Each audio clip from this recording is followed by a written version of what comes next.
Hello again, my name is Gabby. I'm the English teacher from Options for Youth Moreno Valley, and this is English 12B, Unit 6, the Check for Understanding, Alternative Review, Alternative Assessment / Review, whatever you want to call it. It is the thing that lets you not have to take tests. Yay this. So for the first part, it's the same format as Units 1 through 5, if that's what you're familiar with. If not, it's pretty simple. First section's vocabulary. So for the vocabulary section, what you're doing is you're trying to figure out what best goes in the blanks. So the first one, I'm going to show you how to plop them in. The rest of them, I'm just going to let you do it on your own. So you're going to identify the vocab terms that best fit the blanks in the following sentence. The monk maintained the utmost blank and excellence into his temple and duties. He was very blank in ensuring that the cleaning, organizing, and other routine duties of the trainees were completed perfectly. So you can either plop in the monk maintained the utmost avarice and excellence into his temple and duties. He was very orthodox in ensuring that the cleaning, organizing, and other routine duties of the trainees were completed perfectly. That's A. B is the monk maintained the utmost profuse and excellence into his temple and duties. He was very stagnant in ensuring the cleaning, organizing, and other routine duties of the trainees were completed perfectly. C is the monk maintained the utmost symmetry and excellence in his temple and duties. He was very gleaned in ensuring that the cleaning, organizing, and other routines of the duties of the trainees were completed perfectly. And then D is the monk maintained the utmost reverence and excellence into his temple and duties. He was very fastidious in ensuring that the cleaning, organizing, and other duties of the trainees were completed perfectly. So those are how to plop them in. For number 2, you have, from what I briefly blank in the Shaman's Guide, a truly customary blank shaman are well versed in spiritual and natural knowledge in order to provide guidance in health and village matters. So A is gleaned and orthodox, B is profuse and fastidious, C is aspired in symmetry, and D is teamed in avarice. 13, the sentence is Christians normally blank to be like Christ as humble, compassionate, and genuine representatives motivated by their Savior's life and sacrifice. On the other hand, the pardoner in Canterbury Tales is a church worker who brazenly boasts that the center of his motives is boundless blank for power and wealth. So A is profuse in symmetry, B is glean and orthodox, C is team and fastidious, and D is aspire and avarice. The next section is grammar. Which sentence demonstrates proper pronoun and antecedent agreement?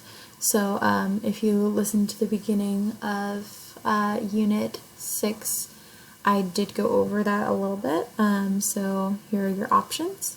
A, each student needs to bring their permission slip in order to go on the field trip, announced Miss Miller.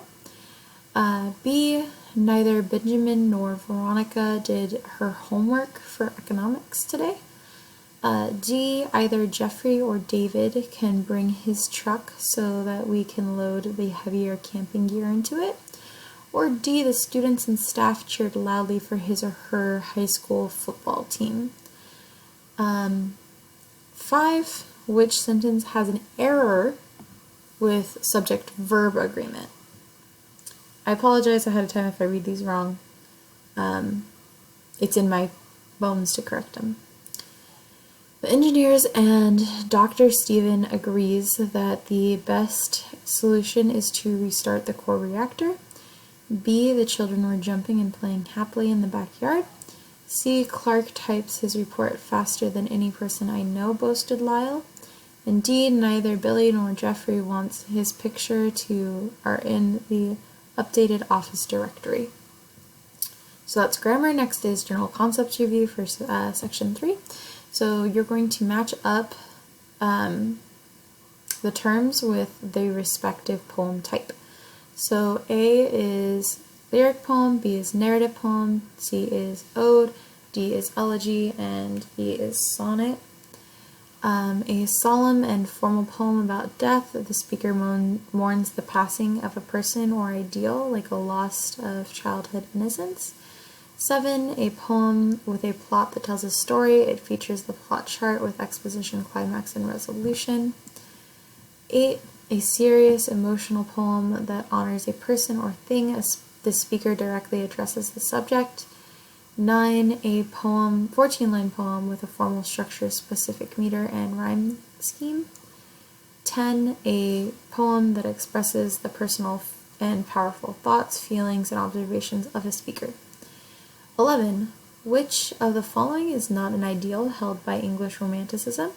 So A, appreciation of the common individual through use of simple diction and everyday language. B, support and appreciation of logic and modernization of urban landscapes. C, a desire for the nostalgia of the past to return to simpler truths, beauties, and ways of nature. D, an emphasis on emotion, feelings, and imagination over the cold harshness of reason, factory life, etc. 12, which of these is the most likely to be the subject of social commentary? Mark all that apply. A, the beauty of sunflowers during a nature hike.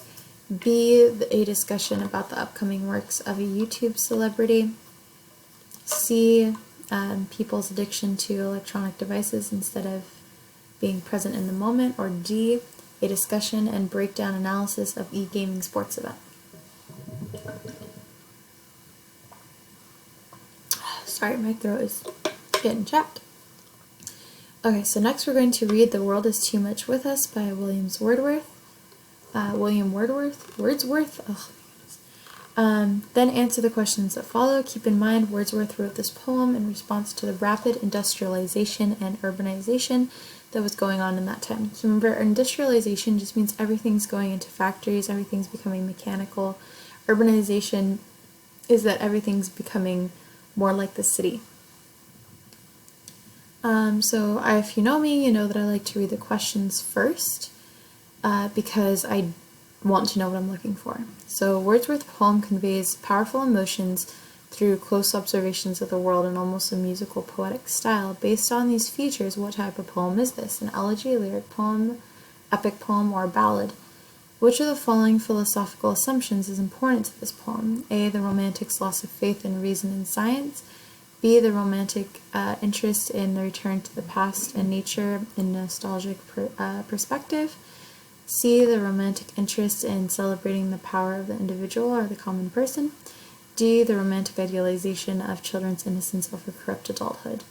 And then 15, what romantic message about nature do the stanzas convey? A, nature can be menacing as well as comforting. B, nature renews itself year after year.